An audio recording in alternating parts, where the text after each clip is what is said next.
Amen. Amen. Ndoda kukwazisai sangano repa Belvedere Church. I want to greet you, saints at Belvedere Church. Kukwazisa zvakare vaChitsinde na brother Mudoti. I want to greet Brother Chitsinde and Brother Mudoti. Ndoda kutenda Mwari nematestimony. I want to thank God for all the testimonies. Ndoda kutenda Mwari akandiburitsa muBabylon. I want to thank God, He took me out of Babylon. Upenyu hwanga uri full of confusion. My life, wanga wakazara nyonga nyonga. Saka ndichataura testimony yangu. I will say my testimony. Ndakatanga ndiri inini. I'm the one who started. Ndakange ndichiendawo zvangu kuservice ndiri kuchechi Kariba Church. I was going for service in Kariba. Ndakarwara, asi marwariro andaita ndaingoti kurwara uku kungorwarawo ndichingonyarara ndichienda kuchechi. Ndokubva ndazotaura naSister Gwata ndikati inini handisi kunzwa zvakanaka, zvikanzi chii? Ndikati ndakaita magenital warts. I spoke to Sister Gwata. I told her I was sick and I just thought it was a normal sickness. I had genital warts. Asi ndakange ndaenda kuchipatara ndobva ndapiwa mapiritsi ndakanwa anosvika kuma50. After I had gone to the clinic or hospital, they gave me pills and I took almost 50 capsules. Ndakapiwa codofilin pain hanzi munopisa zvinopera. They gave me this medication and they told me to finish everything. Asi hapana chakamboshanda. But nothing worked. Ndobva ndadzokera futi ndobva ndabvunza kumanesi. Then I went back and I asked the nurses. Ndakati kwezvi zvakambomira sei? Zvikanzi hazvipere izvi munongoramba muchingopisa kuitira kuti zvisaite zviconflower. So they told me this will not come to an end, but you have to continue coming so that the situation remains normal. Vakandiudza zvikanzi zvinokonzereswa nevhairasi, saka vhairasi hairapiki. They told me this is caused by a virus. We cannot cure a virus. But ndoda kutenda Mwari naSister Gwata naBrother Gwata kuti vakave vabereki vanokurudzira kuramba wakamira pana Mwari. I want to thank Brother and Sister Gwata because they became parents that continued to encourage me in the Lord. Saka vakanditi regai timbotaura naBrother Mudoti vakunamatire kana muchitenda kuti munopora. So they said, let's talk to Brother Mudoti. If you believe, he'll pray for you and then you'll be healed. Saka ndakataura navo. I spoke to him. Vakandibvunza zvaive pamwoyo pangu ndikavatsanangurira. He asked me what was upon my heart and I told him. Saka inini sister vakanditi munotenda here? Ndikati ndinotenda nokuti ndakamboona testimony yaSharon.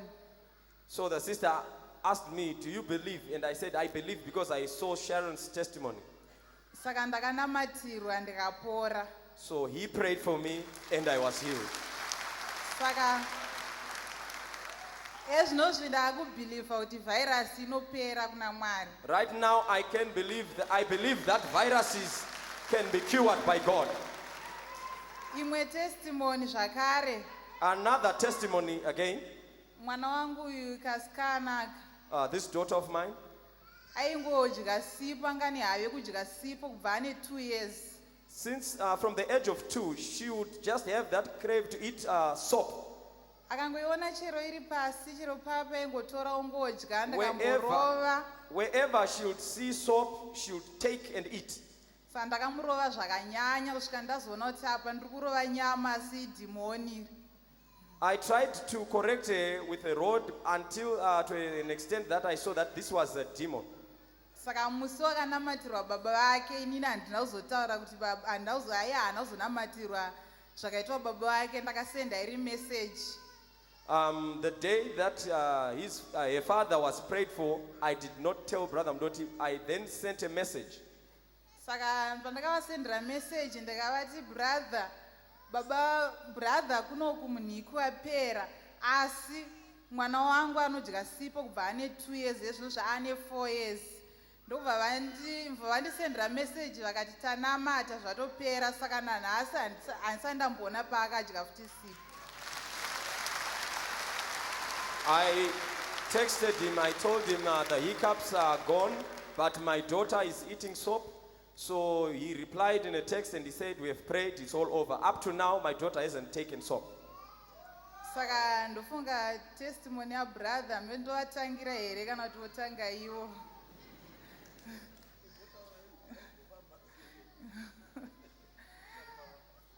Alright. Brother vaifarira zvekunwa zvakanyanyisa. My husband used to like this game of drinking.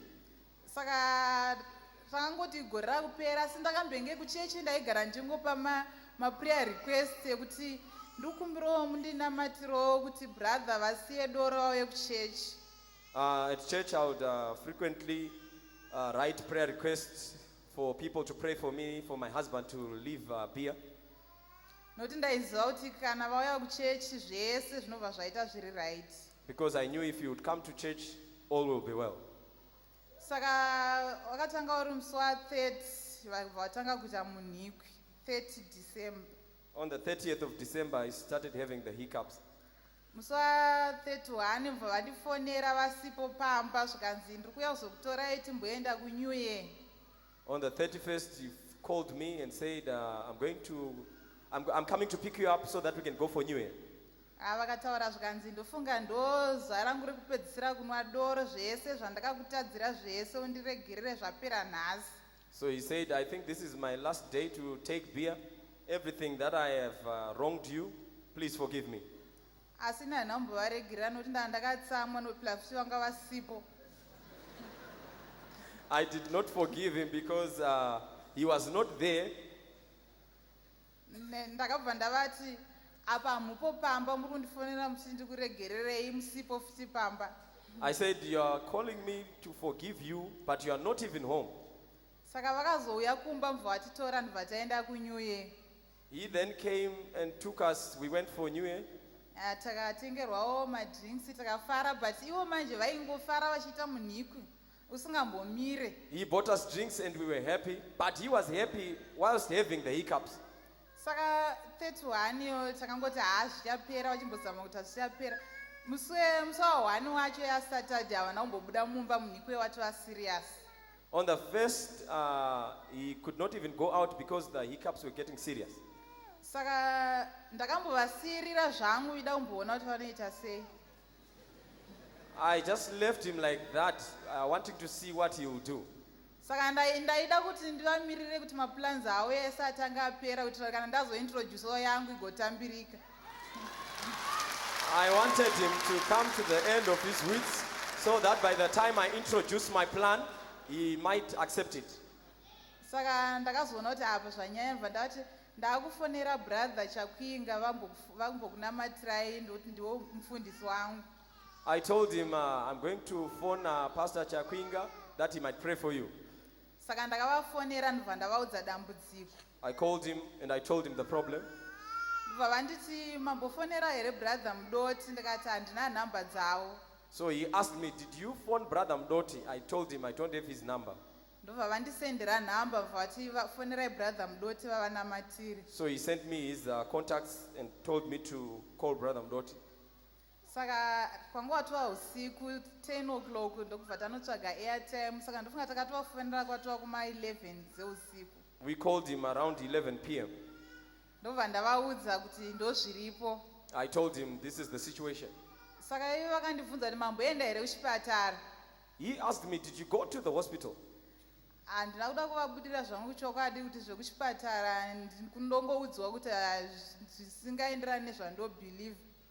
I didn't come out open to tell him that at the hospitals they tell me things that I don't believe. Saka ndakavaudza kuti izvozvi zvandaita ndozvandaona iri best solution.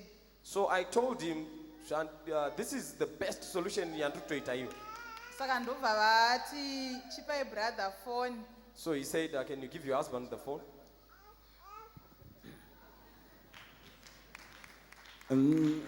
Yeah. Pakati womei zuva ranhasi. It's a bit hard today. Ndokukwazai mese. I greet you all in the name of the Lord Jesus Christ. Andichambotry wozipa upenyu hwangu andisandasangana nevanhu vakawanda kudai. I will try because in my life I haven't met such a big crowd. Tinge tiri 5, 6, 7, but hey, nhasi zvakandiomera pana. Today it's a bit hard for me, Asi Mwari achapindira. but God will help me. Ndofunga, sorry, let me come back. Sandasvika panyaya iyi yekutanga iyi iripo izvozvo. Before the hiccups, Right. That was 2008. Gore raoma zvinhu riya. in 2008, Ndakaita a car accident.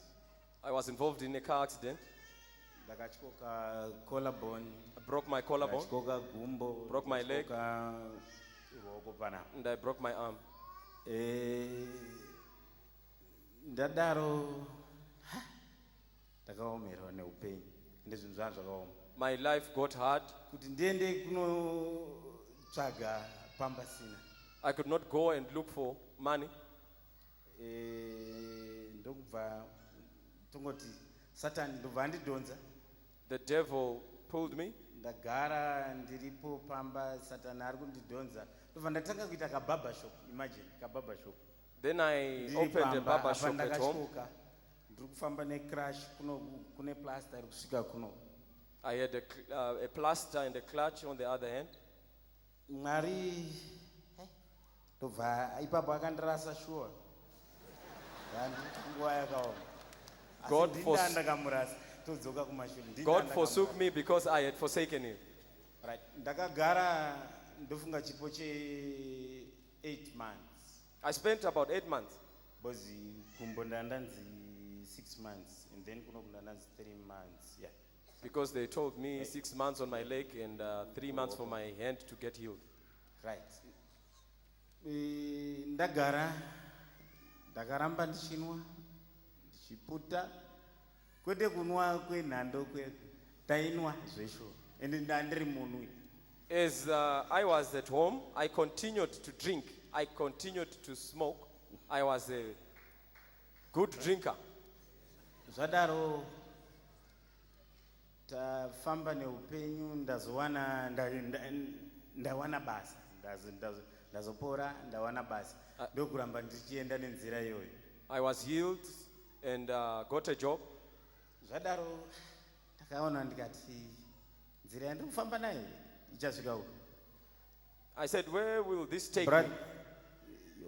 Brother Gwata vari papo ndofunga now and then pabasa pavo pavanoshandira dzimwe nguva kana vari kudepartment website ndo pandainuhwira kazhinji. I used to drink roundabout where Brother Gwata works. Vainditi brother munodii kumbouyawo kuchechi ndikuona madhamu vari kuuya kuchechi. Aiwa ndichauya brother ndiri kuuya iroso ndori kuuya irori handee ndiriko weekend chayo. So he would say to me, why don't you come to church? Because your wife is coming. So I would tell him, next week I'm coming. Right. Zvadaro After that, aiwa kunwa tandisingamiri. I did not stop Next weekend yacho drinking. ndee ndakabatwa nechekudhakwa ichi. The coming weekend I'll be drunk. Right. Tafamba neupenyu ndiri kuenda nawo. But ndakadai zvangu todzoka panyaya yedu yemusi wa31. Ndambokuudzai kuti ndakashoka. Ndofunga ndavaregedza nhasi tichiuya muroad kuti apa ndo pandaifanira kunge ndakafira. Istage yekutanga ndeyekutanga. I showed him where I was supposed to have died. Right. Pastage yechipiri. On the second stage, that's where we are. Yemusi wa30 December. The one that happened on the 30th of December. Right. Ndakabva pamba anga ari masikati. Mari yanga iripo ipapo yewawa chete. I departed from home with a bit of money just to drink. Zvadaro ndokubva ndatorana nevamwe vakomana vanga vabva kuno kuHarare. Vauya kuholiday kuKariba. Ndoshanda ndiri mutourism industry. I'm in the tourism industry. On that day, there was some guys that had come from Harare and we partnered. Right. Ndobva vanditora. They took me. taenda ndibva tanotenga nyama yekugocha nekudi bought our meat for braai. right ndokubva tati pawa hwedu Then we bought our beer. takanwa ende ndakanwa zvishuwa musiwo manwiro andakaitaya The way I drank, handisati ndasangana nawo paupenyu. I had never taken beer to such an extent. I didn't know kuti ndisatani here aidhonza kana kuti ndimwari aindidhonza right Ndanga ndisingazive kuti ndimwari here kana kuti Satani. ndofunga kana brother ndagwatana ndinambovaudza nyaya iyoyo because I feel shame inotonyadzisa taiti takagara nevakomana vayo It's weird. nyama ichibva paiswa bhodhoro pakati apa We would put a bottle in, on our midst. zvibhodhoro zvimwe zvezvi wemapainzi wanga uripo We had some wines and there was pints. raibatwa bhodhoro riya rotenderedzwa We would take, ikakunanga iwewe ndorufana kuita se kudurura wezvibhodhoro zvimwe zvezvi zvataino zvana chateiwa we would cast lots and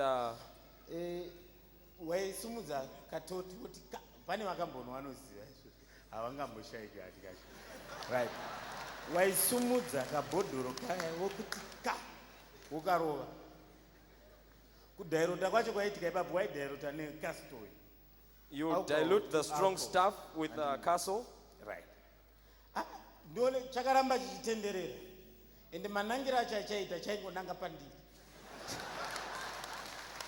handisati ndatanga kuita And the lots would fall on me. saka chaiti chikakunanga it's either you drink one totiriri or else munhu yaanodecide zvaanoda kukuudza zvaanenge achida ndo zvaanotaura kuti no imbonwa kana mvura chikapu ichi kana kuti ita sei kana usingati onwa izvi or else you go home nenyaya yekuda hwawa kai pale pauchanzi go home wobvuma kwenu aiwa miraidirowe right zvisinei ndakanwa musi iwoyu adzimai pamba ri padhuze It was very close to home. adzimai varipo pamba but I couldn't go home Mudzimai anga ariko kumba ndandisingakwanise kuenda kumba. ndisingakwanise kusvika zvadaro ndobva tanwa that was around past 12 midnight After around 12 midnight, apa kwanga kunwa tokungotiwo munhu ari kunwa we were just drinking for the sake of drinking. ndopakatangira munhikwi That's when these hiccups started. wanga wawandisa The beer was too much. right ndabva paipai ndaenda kumba Then I went home. maswera sei ndobva ndati gunduru pasi Then I fell asleep. wawandisa kabva kuti uchanorara uchinhuhwira munhu ari kuti nezuro friday infact mangwana vari kuenda kuchechi vamwe wedu vanonamata ndikati ano nhasi ndongorara ndibva ndati pasi So I said I'll sleep on the floor because zvadaro zvisinei mwari ndobva nditi ungaparara apo ipapo ndimwari akapindira shuwa ungaparare pasi apo kunyepa chaiko so God said you cannot sleep on the floor. hasi satari ipapo ndimwari That was God.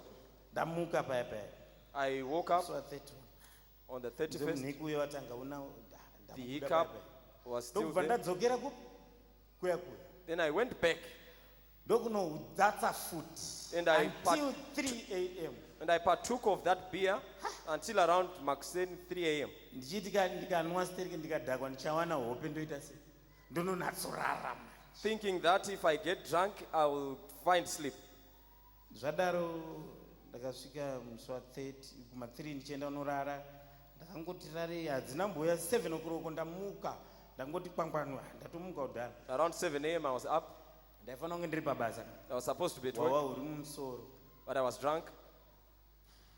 inoita kunge nyambo This sounds like a story. ndobva ndaenda kune vamwe kubasa ndadano handisi kukwanisa kushanda nhasi miri iri kurwadza I told my colleagues that I cannot Apa work ndaitaura because I'm not well. just a distant but no miri haisi kuita mushe ndikuda kuita se ndoda kumbonozorora From a distance, I told them that I need to go and rest. mukomana pandaitaura ndiri mukomana uyo ari kubudawo nepadhuze ipapo apo manje vakomana uyo ndandinawo nezuro zviri kumukawo zvidhakwa zviyamuso.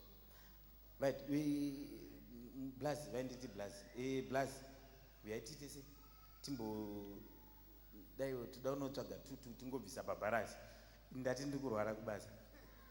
Mota yamutswa musi wa30 apa muniki uri kuita se uri kuita ndikati shamwari kubva nezuro paipai muniki wakaita se wakandibata. I told him since yesterday the hiccup is still continuing. Don't worry, uyai kuno ndikusote ndibva ndanzi 2 liters yemvura. So they gave me 2 liters of water and I drank everything. Dokuiti ga nayo shuwa ndakairova 2 liters yemvura yekuipedza. I finished it. Aikona kufema. No, handina kufema. Right. They told me don't breathe. Muniki wanyarara. It subsided. Good. Ndabva paipai atakwira mumota. Hano muniki wabo. Right. Zvapera hade. Tadzokera ndokunoti 1-1 babharasi ndiye babharasi. Ndakarwa ndofunga anenge mairi. Ndinzo zvadzoka. I took about 2 drinks and it started again. Ndanzaiwa paruda nyama handitogocha. So they said no, you need meat. Tagocha tadya nyama. We ate the meat. Ita uchimwa mvura ukarwa ningiri paindi ukapedza paindi womwa chi kana 1 liter yemvura. So they told me after you drink a bit of beer, take a lot of water. Ndakagara ndofunga kusvika kuma3 ndopandakazofonera adzimai. Up to around 3 p.m. That's when I called my wife. Ndadya nyama yapera hazvina kupera. Vandafonera adzimai ndikati pamwe mukadzi ari kugunun'una kumba ndopamba ine pfungwa mamhepo akusumuka zvakutouya kaizvo. Pamwe mukadzi ari kugunun'una nezuro handaurara mumba marimwe zuva racho ndandasvika kufuti kuma10-11. So I said this is all because my wife is not happy at home. Ndafunga ndega ndikati nomirai ndifone kukumba ndokufonera mukadzi. So I called my wife. Adzimai ndikukumbira kuti mugezese vana vese vachene new year gore dzvarakutanga iri vana vese ngavachene titese timboenda timbofara nhasi titese tifare. So I told my wife, can you prepare so that we can go out? Tigoche tidye mushe nyama nevana. Apa inini manje muniki ndiri. The hiccups were continuing. Vamwe vangu, as I'm talking right now, vandasiya vese vari kukaribu vari kuti haufe watendeuka. Ndamboibata iyo. Right. Zvadaro. After that, ndatorwa. they took me. In fact, ndakabva ndabva pabhawa paya ndokuenda kumba. And I went home. Ndokubva ndasiya painzi kupinda iwe nevana vako around $5 mese nevana kuti uzopinda ipapo munogocha moita braai yenyu muchichi mombofara nemhuri. So we went out and had some fun. Ndamai hapana zvavacharamba because ndini baba ndataura kuti ndo zvatiri kuita se zvatiri kuita ende hande ikokoko ndo kwatiri kuenda. Shuwa takasvika iwapo ndobva ndagocha tapedza muniki ungori ava vari kuzvinzwa ende yangari koma hazvanga zingatauri. Right, tabva paipai that was 1 kwachena vanhu tafara kwachena kuma around past 7 kuseni emusi wa1 ndinzwe wawe wapera bhozi ndabva ndabuda nemhuri tichienda kumba kubva ndanorara zvakanaka. Right, ma7 kuseni ndamuka uripo chete uri on ngatai vano wadzimai ndikarara zvinopera kubva ndarara futi ndafuka ndakarara ndazorara kuma10 11 12 1 masikati ndokumuka chakachaya ndinawo muniki foni na Dr. Musa vanovaziva Dr. Musa ndaita problem shama ndikuita muniki kubva marimwe zuro paipa ndakakuona kubva paipa kubva paipa pandakaudza kuti kamuniki karongondibata zvanza no dehydration ameno izvo zvikuitika pauri mvura wakunyanya sweta uri kudii ndikati akomana panapa zvakaoma pano tsaimwa mvura yakawanda ndikati ndiyandakanwa hobho yese nanhasi uri kundirambira Zvishwa ndoziva kuti kuvana vachechika ndivanoita dehydration yakanyanya akangoita munikwi mukamupa mvura so zvinobva zvapera. Past 2 anobva ndatibikai ngati manheru todya maguru mbobikai maguru tije zvedu maguru tiri pano pamba ndichivaraidza kuti zvichapera izvi zvinopera haatanda nawo munikwi handei nawo 10 no that was past 8 manheru zvikanzi mamboedza here kufonera vamwe wenyu vambodi vakubatsirai sei chichi. That's when my wife said, have you tried calling your colleagues that they might help you? Ndikati ndambotry but hanzi handimwe mvura yakawanda zvishuwa ndainwa mvura. That's when I told her, ndogara ndonorara ukarara manje hauchazvinzwa unenge uri kuhope zvinhu zvakangonyarara zvakadai. I told her, yes, I tried, but they told me to drink a lot of water. Ndakati kumapast 8 ndobva ndakati hadzimaika zvandiri kuedza inini zvinenge zviri kuramba. I told my wife, I've tried everything, but right. It's not helping. Mira ndifonere mama ndivaudza kuti ndozvapo. Let me call my mother and tell her the situation. Right. Pfungwa dzadzoka kumashure. Then I went back. Mukoma wangu mwana wakabaa mukuru. My cousin, he passed away nesame munikwi iwoyo. akafa because of these hiccups. Akangoita munikwi nhasi mangwana and then the following day akangoita 3 days and then anga saka ini ndakabva ndaweka manje kuti 31. It just happened to her.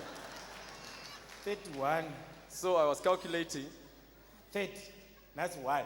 30, 31. Apa 8. Today is Takutenda 1. mfuwa 2 ka. And it's around 8 p.m. Ndobva ndati panapa ndakuenda. Then I told myself, I'm now dying. This is death.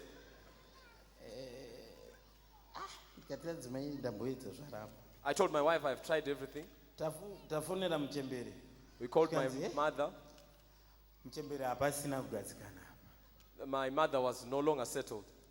Kunze kwekuti vanditi ita so kana kuti ita so. Instead of her telling me what to do, BP yakwira. her blood pressure even went up. Vatakurwa vatoenda kuhospital kumana. She was even carried to the hospital. Ndikati vakomana chandambotauri apa inyaya kuti nditi inyaya wawa ichi dai wanga uchiri wawa nana apa wapera. For me to say it was, if it is it beer? I can't remember mushonga pane mushonga umwe wakatenga kufamasi anzi unodzikisa doro here kana rawandisa kana uine stress dzakawanda here unocontrola futi stress zvichienda zvakadaro. There is this medication that I had taken. Ndakanwa zvese izvozvo. I took all that, but it was not helping. It was not helping. Right. Tafamba past 9 around 10. Vandafonera no muchembere no regai zvichanyanyodaro. Swikanzi all right. Regai ndimbo daiwo amaurukira mirai ndifonere mufundisi. So my wife said, let me call the pastor. Right. Ndobva fonerwa paipai. Ini yangu phone yanga ine airtime ndikati maybe she's just wasting time achida kutambisa mari yangu mahari. Ndati wafonera. Zvanzi ndafona. She said, yes, I've called her. Vati vachazondifonera futi back. They told me they are going to call me back. Kati ndidongopedzawo airtime yangu. She just wants to waste airtime. Let me tell you a secret behind. Regai ndibokudzai chakavanzika. Ndaiti vari kutora mufananidzo. Pane madhiski aya ariko kumba uko. Ndikaona achiona mudzimai ari kuona zvechechi ndozvaari kuona My wife would play those DVDs from church. Ndaenda mumba ndonosvorara kudai. I would get into my room and sleep.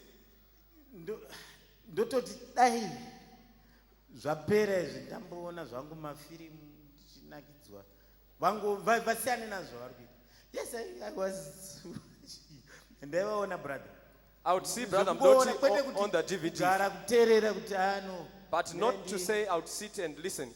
Mira nditarise ndinzwe kuti vari kutaura kuti chii ayo. No. think pavakazonditi anonga tichifona kuna brother zvaita but ndasingateereri right because vainditi vazorwara vafonera mufundisi zve zvapera sure zvaipinda munzeve but kuti zvinatsodzadzikiswa manje zvasingazazikidzwi right ndobva vati ngatichifonerai brother ndobva vafona After she called Brother Mudoti, apa inini manje apo nguva iyoyo pandakablame kuti hano vatondipedzera ita amai ndopanga kuti and the hiccups increased. ndobva ndafunga manje ndikati no pana sister vandakamboona ipapo ndo pandakaona chete vachipa chapo maybe she was somewhere. This is my first time to be here. Ndege kutanga kangu kuwe pano, but then I remembered that I saw a sister.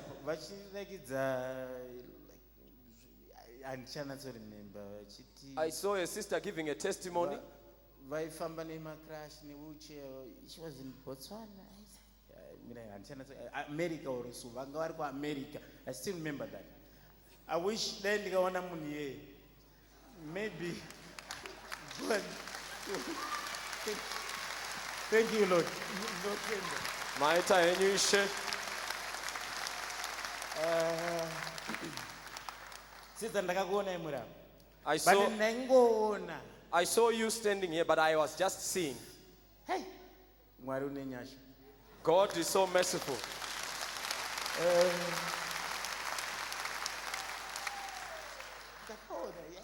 I saw her.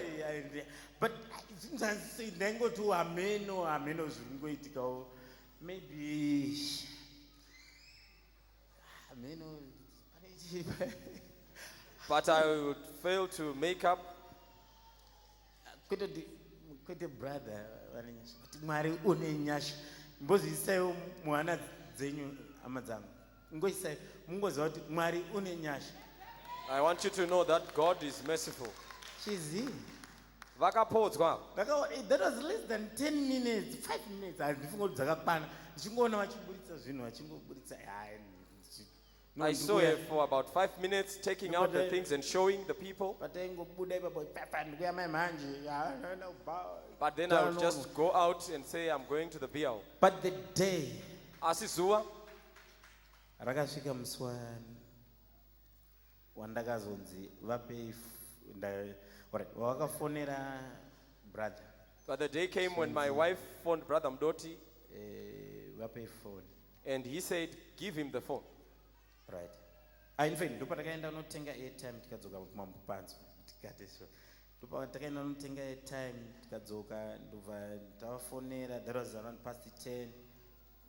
My 11 around to 11 ndopatakazofona. That's when we called around 11. Right. Ndobva anzi vape phone. Mozapfungwa dzangu dzakati. I said in my mind, ndakuchitaura ndakataka tambobvunza ndikati kundiani. So I said no. I asked ndo brother vaya vamunomboona pamaningirini. Who is he? Disc aya ndinomboplaya munomba. So she was explaining, this is the man that you see on the DVDs. Then my mind came. Sister vaya vakasiyas. Pfungwa yangu ndobva yarangarira kuti sister Mzorewa vakapodzwa. Kwenini muniki. So I said to myself, just a hiccup. Ndobva ndapiwa phone. So I took the phone. So anzi makadi brother.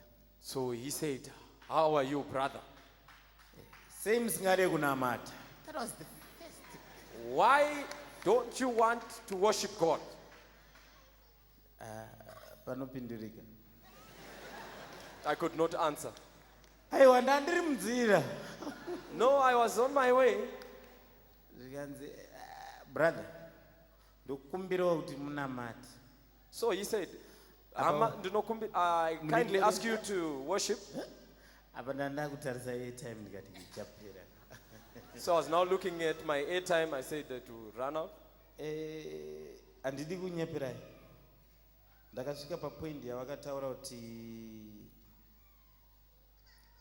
brother mune AIDS. So he got to a point where he asked me, do you have AIDS? Ndikati handina. Takatestwa mai manja. So I said, no, I don't have it. I got tested recently. Ndikati no zvanzwa makatestwa rini mai manje alright makambo pamakapedzera kutestiwa makatestiwa mukaonekwa musina tateyo takabatwa manegative test. I told him we came out negative, both of us. Zvikanzi ndobva wadzoka mubvunzo sei usingade kunamata. So he came back to the same question. Why don't you want to worship God? Ndikati aiwa brother, hey, zvimwe zvacho ndichayeuka ipapo because pakashaudwa munhu shuwa pakabatwa ndikati He was a bit hard on me. yeah, that was, let me say again, that was terrible. Zvakanyanyisa kuipa. Handidi kunyepera. I don't want to lie to you. Kubva nhasi iwewe ndoda kuti uite sei uende kuchechi. So he said, from today I want you to go to church. That was on Saturday. Saturday. Yeah, it was on a Saturday. Yanga iri Saturday. Ndikati akomana kuchechi. Masutu arimo, masutu anga arimo, pfeka kuenda kuchechi arimo. But kuti let me say iyo ndakaitenga mudzimai wangu aenda kure mwana rume. Ndachada kutoziva because yanga irimo yakagara. Pandakatanga kuipfeka that is Mswati 2. Uchienda kubhawa kune vamwe ukapfeka sutu uonekwa kunzi vari vakatipfekera sutu kuno kubhawa. Doesn't make sense uri kuno kubhawa wakapfeka sutu. Aiwa kunodawo majini makapfeka zvimwe zveshe. But ndakaipfeka Mswati 2. I started wearing this suit on the 2nd of January. Nyaya dzakawanda ende ndikada kuti ndirondedzere ndosvika kusini kwandikuenda right ndobva brother wandishauda kanzi handidi kupa kangano sorry my brother nema sister ipapo handikupa kangano vakandishauda ende nanhasi ndachida kuti ndivaudze because panze apa handina kuvaudza tamboti taure that's my first time to meet him. Ndati kuti ndinatsoona kuti ndivaudze tiri 2 kuti makandishauda tiri panze apa no doesn't make sense. Mirai ndizvitaure pane vanhu vese mese muripo Mwari achipindira kana ndakanganisa kutaura aiwa ndakanganisa kubva nhasi ndoda kuti uende kuchechi. He said, from today I want you to go to church. Handidi kukuona I don't want to see you uchirovha kuchechi. absenting from church. So far ndine 2 days ndatirovhei itu maWednesday wayo. It's only 2 midweek services that I missed. Yeah, itu maWednesday andarova. It's only 2 midweek services. Zvinenge zvakubasa ndokunozondipushawo kuti apa imbomira muchana uripo. But pamwe pacho ndogona kuti chechi yakuda kunopera paya kumaraundi towanzopedza kuma 88 butoitira mukakawo yakuda unopera paya munhu vanondoona pacha nemurima imo because ndaimbofamba ndichienda kubhawa handi kuma 89 ndandisingachike muka what of which apa pandakuda kuziva Jesu chinondikonesa kufamba ndichienda kuchechi. What will stop me from going to church?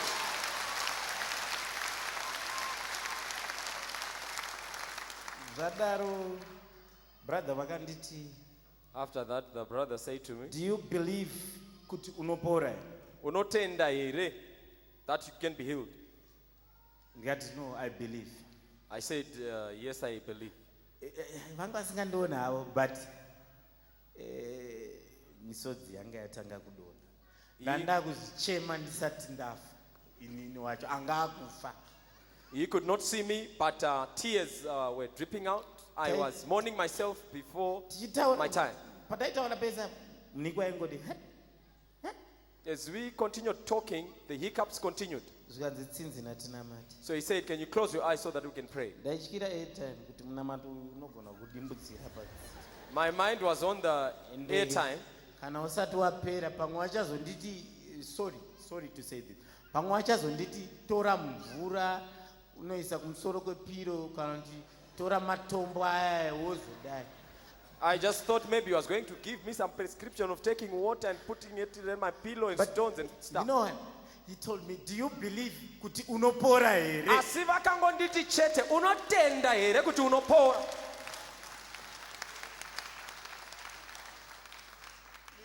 I actually don't know because nana jusa $2. I'd put in $2. Ndodzoka ipa. Nana jusa $2 but hey. dzakasvika almost 10 minutes 10 minutes so because vambotanga kutaura neni ndobva wataura naadzimai foni iri ngongenga chete yaingenga 10 minutes dhanziri dzangu ndisingazivi dzavakataura naadzimai because wanga wangori he iri alright mwari wasvika pandiri panguva iyoyo zveshuwa ndakasvikirwa namwari. God came on me. Zvikanzi wabhilivha kuti unopora namato tanamata vandinamatira vachinamata papa vachinoti amen. After I said amen, and right I was okay. Wangopora I was already healed. panga pasisina because pavaindinamatira why As he was praying for me, the hiccups continued. munamato uchitsva munamato. As he was praying, yai hama dzangu brethren, mwari une nyasha God is munamato uri merciful. pakutsva ndo parunyanyondibata ipapo. That's munamato uchitsva uchitsva. As he was praying, I would continue with my hiccups. Munozva ndakapedzera ndakuti chii? Amen. I then said amen. Amen. Amen. Amen. Amen.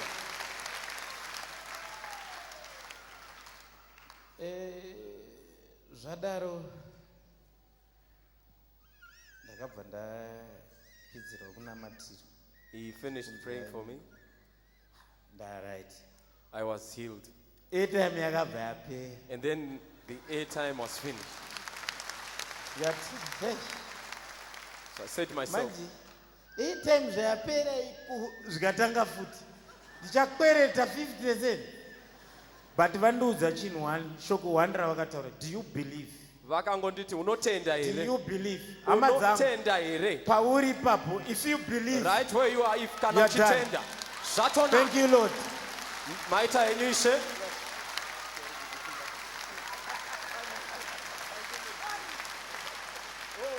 Sorry, vataura private. Ngavataura. Ndati sorry nekukushaudha.